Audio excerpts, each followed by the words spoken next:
everyone, today I want to show you how to sing the song Magic by Coldplay. This song belongs to grade 4 from the Rock School syllabus, which is the syllabus I choose to work with kids, but also adults when they want to do singing exams and have singing qualifications. My name is Jorgelina, I'm a vocal coach, and I specialize on teaching people how to achieve amazing singing results from a holistic and functional approach, which means natural and easy. Now let's go to the song. Now, first of all, this is not a song for complete beginners, just because of the range. Of course, you don't need to be able to sing this song like Chris Martin to be able to sing it beautifully, but you need a certain range and a certain mastery of the vocal registers that doesn't come without training. So I recommend this song maybe if you are an intermediate singer, maybe you have been singing consistently and maybe you have had vocal training consistently for at least a year.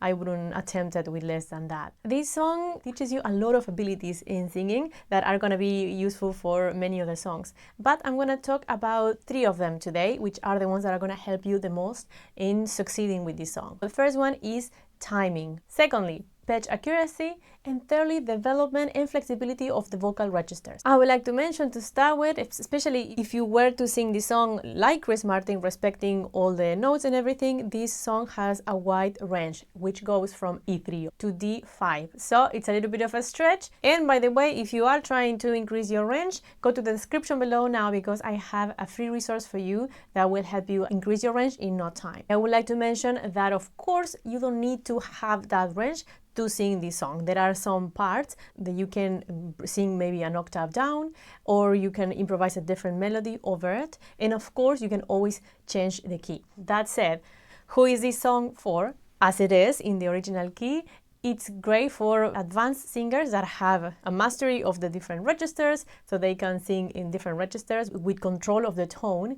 And if not, if you are more of an intermediate singer, as it is in the original key, it's good for tenors. Maybe if you are an alto woman, it works as well. In my case, I'm a soprano and I also sing it in the original key. That is a little bit of a stretch, but with a bit of training you can get there. It's never going to be a strong E3, of course, but you can get there if you have trained your lower register. It's a little bit tricky to move this song if you are a female because it can get too high if you bring it up.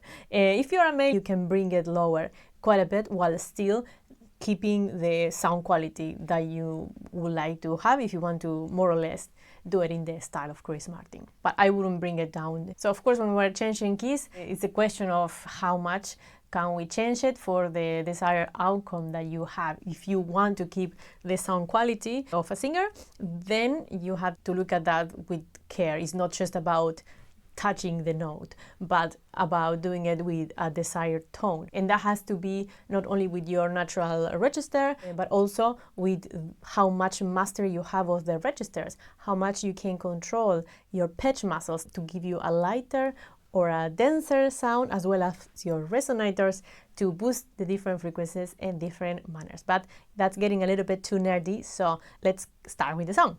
The first skill I would like to mention is the timing. In this specifically, I'm going to focus on the first part of the song, or the verse. Call it magic. Call it true. Call it magic. When I'm with you.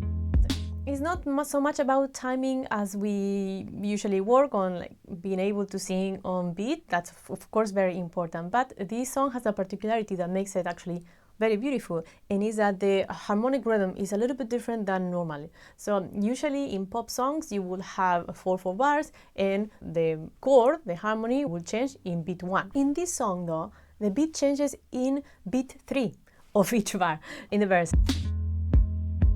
Call it magic.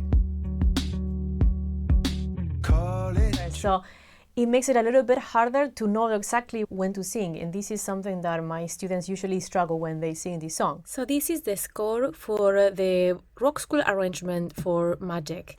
So I'm gonna zoom in, and this is what I was telling you about. So as you can see, the chord changes in beat 3. And then it changes again right before beat 1 of the bar. So this happens more or less in but 4 end. So it's a little bit different than what we normally find in pop songs. That happens in the intro, but also in the verse. So as the first one, and a good idea if you do struggle with this is to sing first by following the score, but of course aim to get this from the ear, so you have to get quite good at recognizing the chord change. That is one of the ear training abilities that us singers have to develop. The second skill that I would like to mention is the pitch accuracy, and I'm referring specifically at part 2 of the song.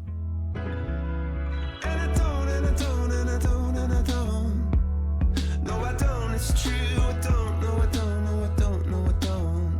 want anybody else but you. So those very subtle changes are what people struggle with the most. Well, apart of course, the rhythm itself is quite tricky. Those subtle changes are one of the things that make the song so interesting. That is one of the things that separate good singers from real artists. The ability to control your instrument so much that you are able to not only hear but also reproduce those little subtleties, which are things that people, when they listen to the song, they are not even going to recognize those little changes, but they're going to feel them. It's some beauty about the song that it's maybe not possible for them to express or to define, but it's there, and it's what makes the song beautiful. Number 3, flexibility of registers. And this is something I actually talk quite a bit about in my other videos, because of course contemporary music has a lot of quick changes of registers, and this is one of the reasons why if you want to be a contemporary singer, you must train your voice professionally with professional coaches,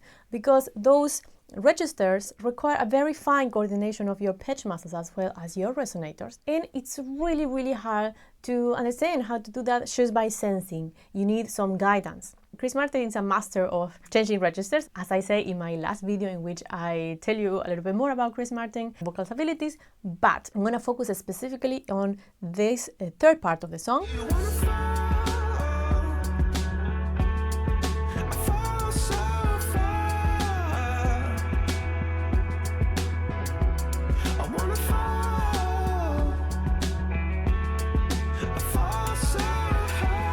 For this part, especially if you are a male trying to sing this song, you need to decide first if you are going to sing it as it is or if you are going to bring it down an octave, which is possible, but you're not going to have the same lightness. So just having that on mind is important. So in this part, Chris Martin goes from his chest voice, light chest voice, to a falsetto very quickly and with a lot of accuracy. So you need to have strong mastery of the registers for this, especially because there you don't even have time to breathe enough. Sometimes when you have a nice amount of time for breathing, you can sort of reset the whole system and it's easier, but here you don't, which means you have to train this quite a bit so you can do those changes quickly and with mastery and a piacere. Specifically when he says, anybody else but you wanna fall. That's how you will do it without the breathing in the middle. But if you have worked with the ability of breathing very quickly in the right place through the mouth, if you have mastered that skill more than the changes of registers, you can fit a tiny breath in between. Want anybody else but you wanna fall. So kind of stealing a tiny breath. If you have practiced the short breathings, then that can be quite effective. Ideally, you want to be able to do both, but now we are working on how to resolve a song, so we focus on the elements that we already have, as well, of course, keeping an eye on the things we have to train. The important thing here as well is that you are able to create a nice tone. It's not only about reaching the right notes, but how we reach them. At that range, if you are a male, you can't be pushing those notes, you can't be screaming them. If you are a woman, you could. That could be the part of your belting register. You can even mix it as well. I will still make that a decision rather than just using what I can. Ideally, if you are a male, that is outside your mix zone and outside your belting zone as well. So you have to use a lighter voice and more of a falsetto. And it sounds good. The quality of the song. This song has a lot of prosody. For example, when he says, wanna fall, that little glissando and the word fall goes very well together. I think it really goes well in this part of the song to keep a nice, light yet warm sound. I wouldn't choose to sound nasal. Wanna fall! Like some singers will approach those notes resolving in that manner. I will not use that very often, to be honest. We need a little bit of a warmer sound. So if you are able to reach those notes, explore them. Make sure you don't go and sing it in public until you have explored how warm the sound is and the sound color that you want. I think this song is very beautiful and it deserves some careful planning to respect the natural beauty of it. There are very beautiful aspects within the music, so you just have to put your voice there and allow the song to flow through you as a channel of beauty. I hope this was useful. If you want to understand a little bit more on how to work with these tools, go to the description below and you can explore my programs as well as having private lessons with me so you can explore this much more in depth.